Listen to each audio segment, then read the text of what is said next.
Hello everyone, welcome to our channel. இன்றைக்கி நம்ம சேனலில் ஒரு சூப்பரான குழம்பு தாங்க அதை நான் ரெடி பண்ணியிருக்கேன். என்னன்னு பார்த்தீங்கன்னா, காடை முட்டை வச்சு முட்டை குழம்பு வந்து ப்ரிப்பேர் பண்ணியிருக்கேன். இதில் வந்து காடை முட்டையில் என்னென்ன பயன்கள் இருக்குது அப்படின்றத சொல்ல போகிறேன். நிறையா பேருக்கு வந்து காடை முட்டை அப்படின்னு கேள்விப்படுறதே புது விஷயமா இருக்குது. அதனால் இந்த வீடியோ போட்டோம்னா நிறையா பேருக்கு பயனுள்ளதாக இருக்கும்னு சொல்லிட்டு இந்த வீடியோ மேக் பண்ணியிருக்கேன். கோழி முட்டையை விட அதிக சத்து எதில் இருக்குதுன்னு பார்த்தீங்கன்னா, அது இந்த காடை முட்டையில் தாங்க இருக்குது. பார்க்குறதுக்கு என்னடா இவ்வளோ சின்னதாக இருக்குது, இதுலையா இவ்வளோ சத்து அப்படின்னு பார்த்தோம்னா, கண்டிப்பாங்க கோழி முட்டையை காட்டிலும் காடை முட்டையில் அவ்வளோ ப்ரோட்டீன்ஸ் வந்து கிடைக்குது.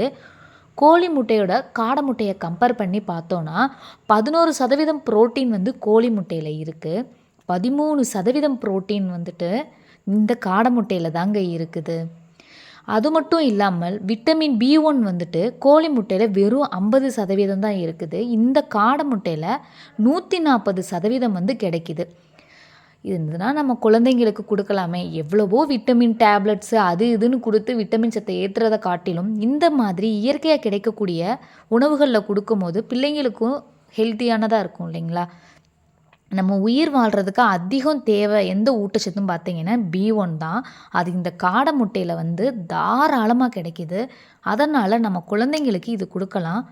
இதோட மெயின் ரீசன் வந்து பார்த்தீங்கன்னா, நோய் எதிர்ப்பு சக்தியை வந்து அதிகரிக்குமா. அது மட்டும் இல்லாமல் இந்த ஃபங்கஸ்ஸு பாக்டீரியா இது மூலமான ஃப்ளூயன்ஸ் ஆகுது இல்லைங்களா குழந்தைங்களுக்கு. நோய் எதிர்ப்பு சக்தி வந்து உடலில் கம்மியாக இருக்கும் போது தான் டக்குன்னு குழந்தைங்களுக்கு சளி பிடிக்கிறது இந்த மாதிரியான பிரச்சனை வருது. இதில் நோய் எதிர்ப்பு சக்தி வந்து அதிகமாக இருக்கிறதுனால குழந்தைங்களுக்கு கண்டிப்பாக இதை வந்து கொடுக்கணும். இரத்த சோகை, டயாபெட்டிஸ், காசநோய், ஆஸ்துமா, மூச்சுக்கோளாறு இந்த மாதிரி இருக்கிறவங்களுக்கெல்லாம் கண்டிப்பாக இந்த முட்டையை வந்து ப்ரிப்பேர் பண்ணி கொடுக்கலாம். இந்த முட்டையை வேக வச்சு தான் கொடுக்கணும். ஏன்னா ரொம்பவே சைஸில் சின்னதாக இருக்கும். எங்கள் ஏரியாவில் இந்த ஒரு முட்டையோட ரேட் வந்து பார்த்திங்கன்னா ₹4. எனக்குமே பார்க்குறதுக்கு ரொம்ப குட்டியாக இருக்குது, ₹4 சொல்கிறாங்களே அப்படின்னு தான் நான் பார்த்தேன். மேலே வந்து தோல் வந்து நார்மலாக நம்ம கோழி முட்டையை காட்டிலும் இது கொஞ்சம் ஹார்டாக தான் இருந்துச்சு. நான் அதனால தான் இந்த வீடியோவை வேக வைக்கிறதுல இருந்து ஃபுல்லாகவே நான் காமிச்சிருப்பேன். அந்த வீடியோ அந்த முட்டை வந்து எப்படி இருக்கும், மேலே வந்து கருப்பு கருப்பாக வந்து புள்ளிகள் இருக்கும். இதில் நான் மண்ணாக இருக்குமோ அப்படின்னு நினச்சேன். பார்த்தா அதோட நேச்சரே அப்படி தான் இருக்குது. அந்த தோலை வந்து ஒவ்வொரு டைம் பிரிக்கும் போதுமே அது ஹார்டாக தான் இருக்குது. நான் குழந்தைங்களுக்கு தான் கொடுத்தேன். நார்மலாக கோழி முட்டை வந்து என்ன டேஸ்ட்டில் இருக்குமோ அதே டேஸ்ட்டில் தான் இதுவும் இருந்துச்சு.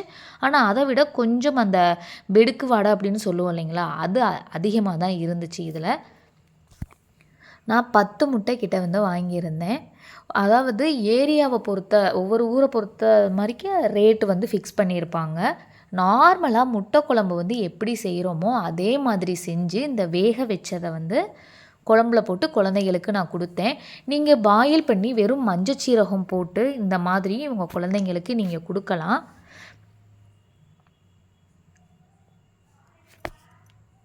கண்டிப்பாக இந்த வீடியோ உங்களுக்கு யூஸ்ஃபுல்லாக இருக்கும். இன்னும் இதை விட சுவாரஸ்யமான வீடியோஸ், பெனிஃபிட்டான வீடியோஸ் வரும். Keep supporting. தேங்க்ஸ் ஃபார் வாட்சிங்.